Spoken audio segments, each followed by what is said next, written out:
I'm good, Gary. I'm good. Here in Look at you in a Texas. different, in Texas, different little backdrop for you. Oh yeah. Oh yeah. So You in know? Texas, having a good. Well, I can say this. The first thing I'm going to say about Texas is Yes. not everything is bigger in Texas. Oh yeah. Okay, we've been lied to, Oh, why is that? but because just things aren't bigger in Texas. Like the deer. I've been seeing deer all over the place. They ain't bigger, right? But the stars are big and bright. Oh yeah, that's right. The Is it stars very? are big and bright. Are you out in the So country and stuff? Like really out? yeah, Oh yeah, I'm yeah, I out. I'm guess. out. Yeah, I'm out in hill country right now. What's it like going out at night? Is it like really wild to be out at night? Is it bright out because you can the stars make it like brighter Yeah, than it depends normal? if the moon's out, sure, right? Yeah. It's I mean, it's really no different. The weather's strange. Like 50 degrees for me in New York is not 50 degrees in Texas. Right. Okay, like everyone else is like, oh, we're cold, and I'm like, oh, this is It's this is beautiful. beautiful. Right. So, and I guess maybe that's just personal preference or humidity or whatever it is, right? Sure. But it's different. It's All definitely right. different.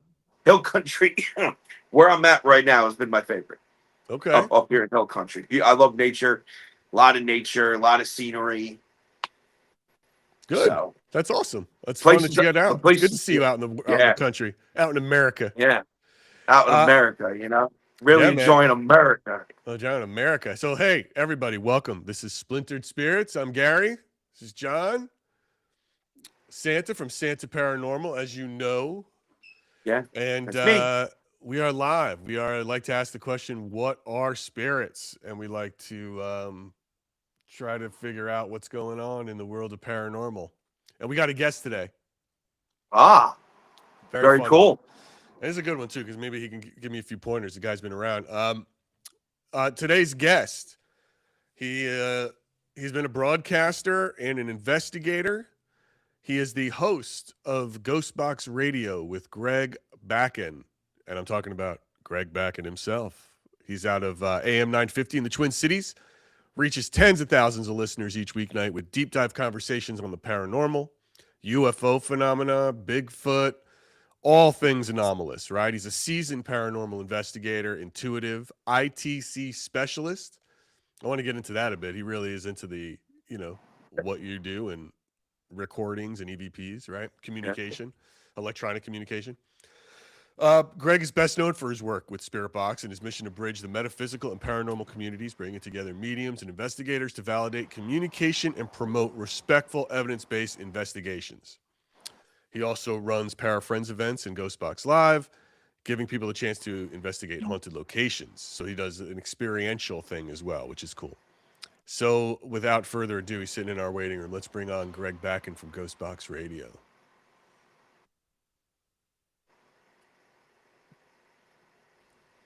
Greg, how are you? Greg, how are you? I'm doing well. How are you tonight? Today, whenever. I'm doing okay, Who am man. I? I'm doing okay, man. All right, let's see. I'm getting a little bit of an echo. Where am I getting that from?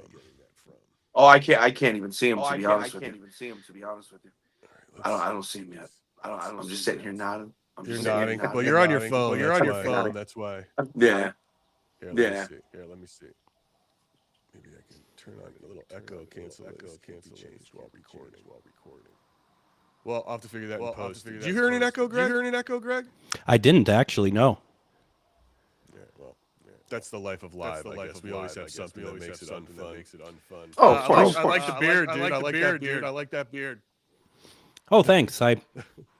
It's taken like 10 years to grow, but that's the slow facial hair growth. That's kind of what I'm about. So, baby face.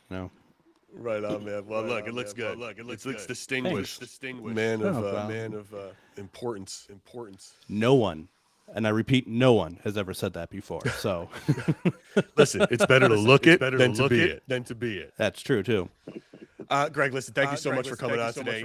You've been doing this for a lot longer than I have. Meeting a lot of different people, so I'm very excited to talk to you about your experiences, what you've met, who you've met, what you've learned, right? Yeah, no, that's great. Let's take a step back. So what was the first experience or moment that convinced you that the paranormal's paranormal was more than just a good story, and you had to push it into becoming a full-on investigator and ITC specialist. I think for me, what it came down to was simply adopting using the spirit box. For the longest time, I had been basically watching some TV shows, as I think a lot of us started off doing. And when I was watching it way back in the day, they weren't even called Spirit Box. They were called Shack Hacks. They were called all sorts of different other things. And I thought to myself, if this actually works, now I'm interested. And I ended up getting my own spirit box. I just got the SB7, and I still use it to this day. And a friend and I went down to the basement of where I worked in downtown Minneapolis, which people say it's a creepy basement, and no one wants to go down there. And going down there, my first question I ever asked using the spirit box, I got an answer right away, and I'm like, all right, this is good. And funny enough, What was the question?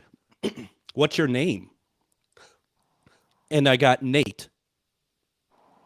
Just like that, Nate. And we asked, what's your last name? And it came out Lund. And then I asked, what year were you born? And we got some numbers, but I don't think you could equate it to an answer. And then I said, is there somebody else here that would like to talk to us? And a female comes through, and she says, hello. And at that point, I was just like, this is mine.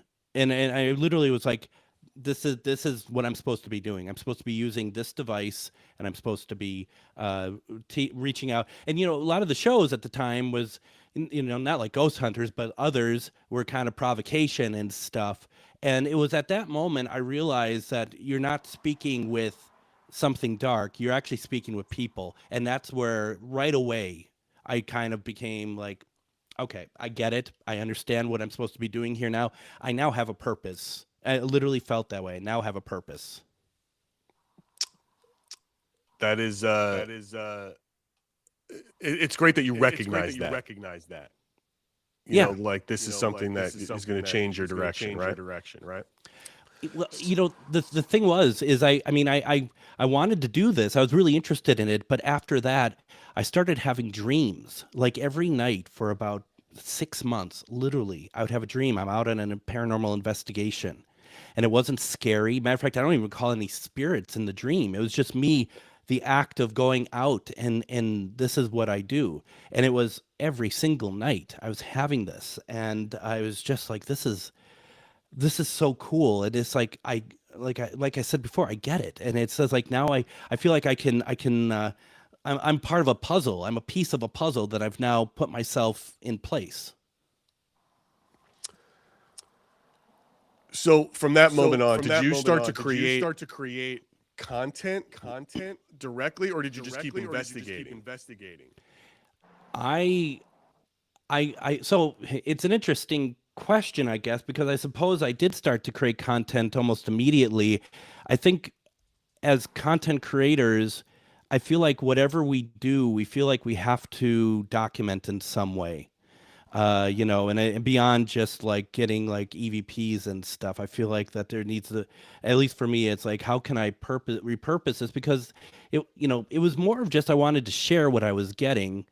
And so I created a podcast that was all about, each podcast was a paranormal investigation. It was all audio. There was no video to it whatsoever, which is it's kind of complex. It's not something people normally do, but it was really fun because I was able to share some stuff. And because so much of what I was doing, I based, and I still do base my paranormal career when I go out and investigate using Spirit Box.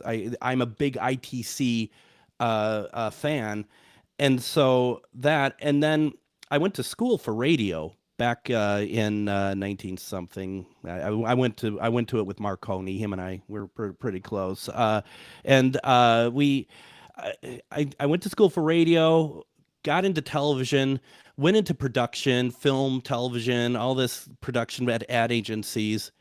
But in 2015, and I had been doing this for a little while, in 2015, a friend of mine was talking about he does a radio show, you know, and I was like, oh, that's interesting. I'd love to kind of talk about it. And ultimately it was for Para X. It's, and this was before so many people are doing like the Facebook Lives and stuff now. And so I did a show, and I've always had imposter syndrome. So it was never about anything I did. It was always about other people. I'd bring other people on. We'd talk about their experiences. We'd talk about what they are doing. And that's still kind of to this day. It's taken me years to be okay with doing my own shows where there's nobody else on there except for me talking about all sorts of different things, because I always think people don't want to hear me. They want to hear uh, the uh, the um, the person that I'm bringing on. And I still think that to a certain degree, but that isn't actually quite true. Yeah, don't sell yourself short. Don't sell yourself short. Well, I've been told, since because in 2020 I moved to a radio station, which was a dream come true, and but the Chad, who runs the station, he always tells all the hosts, people don't tune in every day to see what guest you have. They tune in because they like the host, and the guest is just, also a big part of it. But they have to like the host first to even want to tune in every day or every week or whatever the rhythm may be. Let's take a step back real quick to this ITCs that you did. What do you like using? What is your go-to? How do you evaluate them all? Walk us through how you do it. I'm pretty simple. I use basically an SB7 Spirit Box. There's a lot of other devices out there that do this now, and I certainly think that there is a lot to glean from it. My personally, for me, I'm not a complex person. At least I try not to be. So if the device is complex, if I have to do a lot of settings on it, I get bored very easily. If I go and I, I'm recording it just as having the box and having my recorder, and I'm recording myself in the box at the same time. People used to say, like, when you hear something, speed it up, slow it down, run it backwards, do all sorts of things to see what's being said. Uh, Come on. We're doing, 6, 8 hour investigations. I don't have time for all that. I mean, quite frankly, and maybe spirits are like listening right now and they're like, you son of a bitch. But quite frankly, if I don't get it in 3 times, if I'm hearing something that sounds interesting to me, and if I don't get it in 3 times, more than likely I'm going to pass it up. Because, I mean, you might get some stuff and that's fine, but if I don't get it right away, and I might share it with some people too, what do you think this is? But I can't, there's so much to go through when we do any sort of evidence review. Um, and so I'm very simple in that. I don't apply filters to any of my recordings. I used to, and all it did for me was make it sound like I added a filter to a recording. It never really gave me what other people say that they get when they do that. So, and for me, I've been doing this long enough, and I should have asked if I could have given you some stuff to play. And if you want afterwards, I can give you some stuff you just want to hear what I've gotten over I the would love it, years. because when I redrop the episode, I'm going to fix the echo that I'm hearing, and I will drop it in. If you want to shoot me over some stuff that you're talking about. I mean, if I want to be able to hear it on the first run, like live. That to me is that's to me when it's good. I've had, I believe, a fantastic response from, of all people, Mary Todd Lincoln. And I just, because I wanted to show. I used to do a weekly spirit box session that was Sunday nights. People would come on. I'd kind of use it like as a gallery where I'd be like, "Who do you want me to reach out to?" And people would be like, "Oh, I'd like my Aunt Dolores. I'd like this. I'd like that." And I'd ask them to come through, and I would focus on them to try to come through. Now I don't know what Aunt Dolores sounds like. I have no idea. So if they hear her voice, that's the validation. I could hear a voice come through, but I'm not going to say, oh, that's, your husband, Joe, I mean, I don't know that. So that's the great part. And then one night, super long story, so I'm not going to get too deep into it. There was a documentary about the last photo of Lincoln on Discovery. And I wanted to know if this was actually him because it was in the deathbed at the Peterson house. And so I'm like, okay, well, why not ask him? And so I did this kind of before I went live, I basically, and I'm a believer in the flashlights. I know people don't always like the flashlights because they're like, well, the O-ring is expanding and blah, blah, blah. Sure. But if you're getting a good cadence, I'm not going to throw that out. But the thing is I, through flashlight, I'm just like, doing my meditation, President Lincoln, I would like to show you, can you, first of all, I ask you to come through and the light turns on and turns off. And I'm like, well, I want to show you a picture, and I'm pointing to the screen. This is where you're going to see it. I'm going to use this box. I explain everything as best as you can to a man that was assassinated in 1865, about a radio and stuff. And every time I would say something, the flashlight would turn on and off, like, yes, I understand. And then I finally asked, may I also ask Mary Todd Lincoln a question? And it turned on and turned off. So this is amazing. So we start the session, and people, we have a good crowd of people every week for this on Facebook. And I said, President Lincoln, I hope you're still with us. And the spirit box is going. And I show the picture. I said, President Lincoln, is this you? And through the spirit box, you hear this man. Yes, it is. And I'm just like, whoa, and the crowd, the people in the comments start going crazy. They're just like, holy shit. Oh my God, look at this. Oh my God. I start getting starstruck. And so I just am like, I'm just like, okay. And I'm just kind of like, I'm in a daze. I mean, I just couldn't believe it. I mean, we can never say with 100% certainty that's Abraham Lincoln. Did you ask him what he thought of the play?